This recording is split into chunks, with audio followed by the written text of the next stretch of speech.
स्वामी,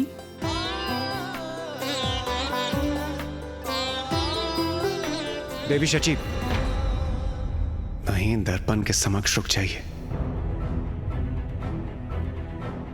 स्वामी मुझे क्यों रोक रहे हैं?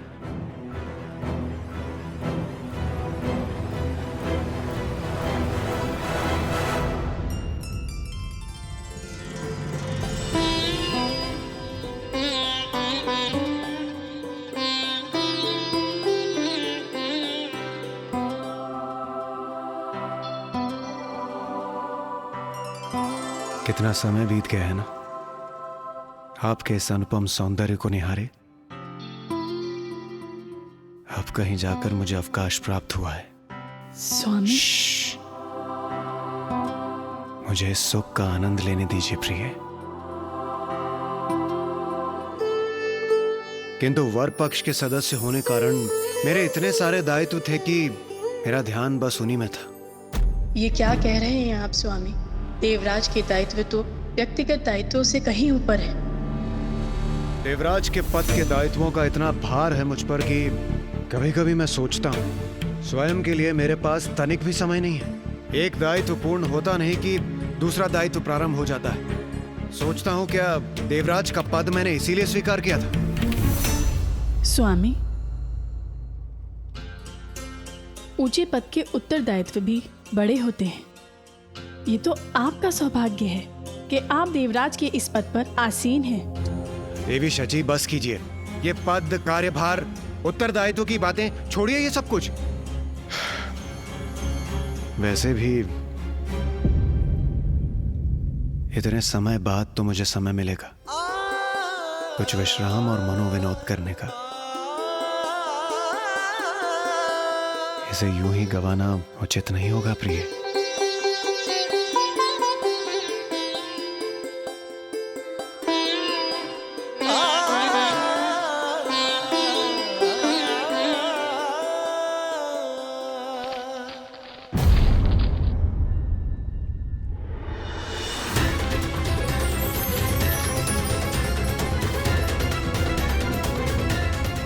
ये क्या है?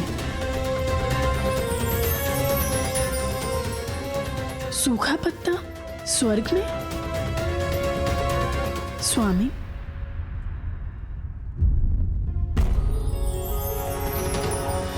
अवश्य किसी का संदेश है इस पर। अभी देखता हूं।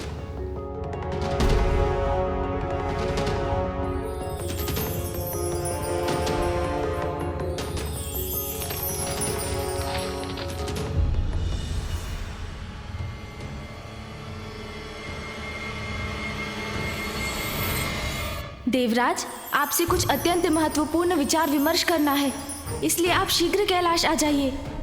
गणेश।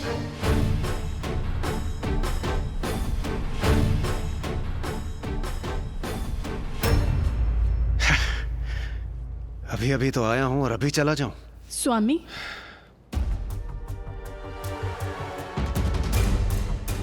क्या हुआ स्वामी? ये देखिए देवी शची, कार्य कार्य बस कार्य। गणेश, मैं अपने सारथी मातली को ही भेज दूंगा। वही जाकर गणेश जी से पूछ लेंगे कि ऐसा भी क्या आवश्यक कार्य है। स्वामी, ये उचित नहीं कर रहे हैं। कुछ सुख भोगने के अवकाश का तो देवराज को भी अधिकार है।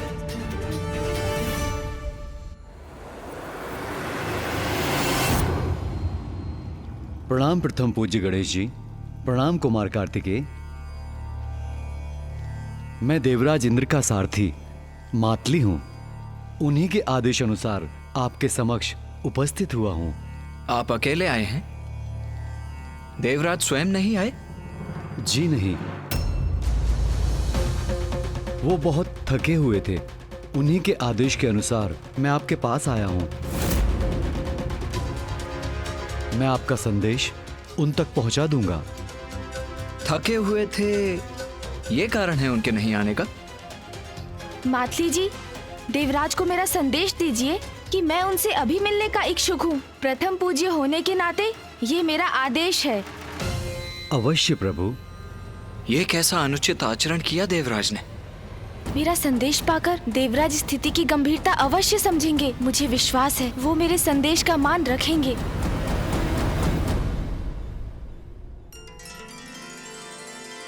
आहा, अद्भुत। आज तो आपके हाथों से परोसा भोजन भी अत्यंत स्वादिष्ट प्रतीत होता है। स्वामी,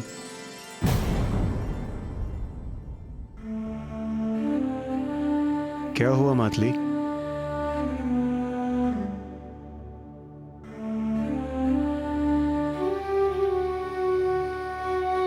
देवराज को मेरा संदेश दीजिए कि मैं उनसे अभी मिलने का इच्छुक हूँ। प्रथम पूज्य होने के नाते ये मेरा आदेश है।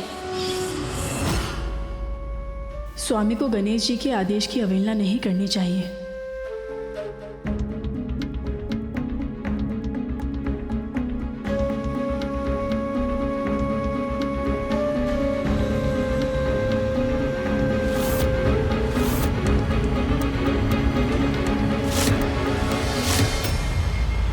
स्वामी,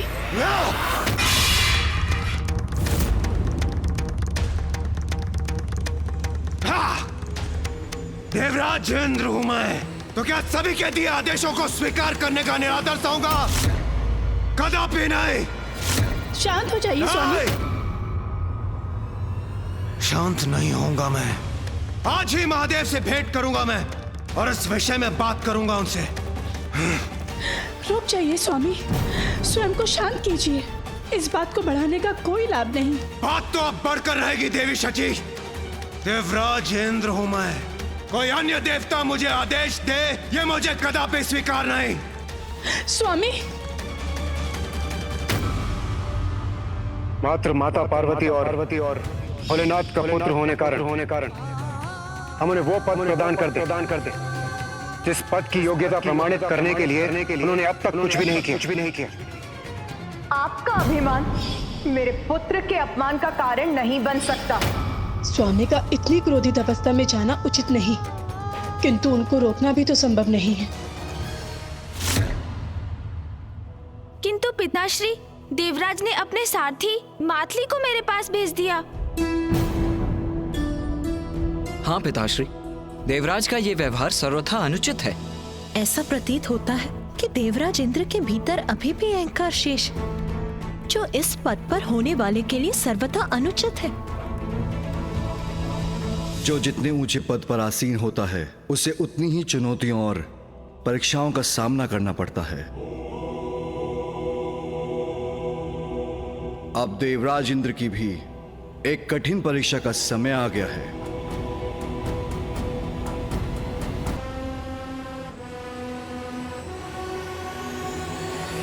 देवराज हूं मैं,